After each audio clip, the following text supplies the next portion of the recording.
Yes, all women. Those three words dominated social media in the aftermath of the shooting we talked about earlier near Santa Barbara. The misogynistic views of the shooter, Elliot Rodger, prompted this massive outpouring online from women telling their own stories about harassment and violence by men. And it was all captured in this hashtag movement known as Yes, All Women. It started a conversation about an important issue that frankly rarely gets the attention it deserves in the media. But that conversation has also gotten quite a bit of backlash, revealing that there are still some people who just don't get it. I was shocked when I heard this on Fox News earlier in the week. This is Megyn Kelly reacting to it. There's this online Twitter thing this weekend talking about how I'm a victim too. All these women coming out and saying, I'm a victim too. I've been a victim of men too. 6 actual dead victims, which is not to be equated with women who feel that they've suffered discrimination in the workplace. I almost don't know what to say about what Megyn Kelly said. I wish she would read the Twitter messages from so many people in this past week, men and women, and I wish she would engage rather than just dismiss it the way she did.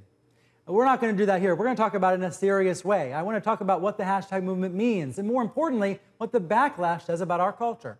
So joining me now in New York, Joanna Coles, editor of the biggest-selling young women's magazine in the world, Cosmopolitan. Joanna, thank you for coming on. Oh, my pleasure, Brian. It started over the weekend with a hashtag not all men. It was men saying, hey, not all men are like this crazy guy that shot up this area near this campus. But then we had yes, all women emerge. Let me put up one tweet on screen that's representative. This person wrote, not all men harass women, but all women have at some point been harassed by men. Food for thought. Well, I think also for those of us who grew up in the 70s, this feels very similar to Let's Reclaim the Night, that there is actually something going on in the culture now where women want to feel more empowered than they actually do. And none of this is to take away from the fact that mental illness and guns are major issues, but this extends the conversation beyond that. I saw you were on Morning Joe earlier in the week talking about this, talking about the issue of victim shaming, and talking about how it does not get enough attention in the mainstream media. Do you think that's something that has been true for a long time and remains true? Well, I think what's very interesting is that the incredible power of the social web. And so what happens now is you have victims' names getting out there and then people piling on the victims for complaining about having been abused, which is extraordinary. You have this incredible phenomenon of revenge porn, which we've written about a lot at Cosmo, where ex-boyfriends release naked photos of their girlfriends that were taken in private, intimate moments and are suddenly available for anybody to see. And it's incredibly difficult to get them off the web and extremely distressing for people.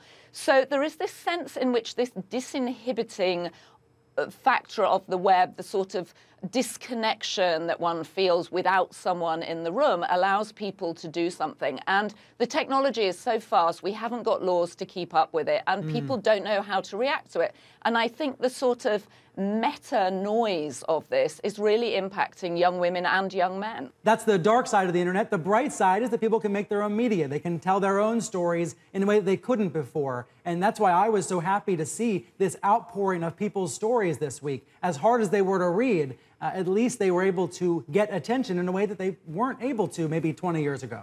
Well, I think that's true. We have a very interesting piece, actually, in our print version. Still got lots of print going on. That's right. In our July issue by Annalyn McCord, the actress from Beverly Hills 92010, whatever that ridiculous title was, and also more recently of Dallas, of which I am a big fan, in which she talks about having been sexually assaulted by a friend that she trusted. She had gone to sleep with him in the apartment and woken up and found him trying to rape her.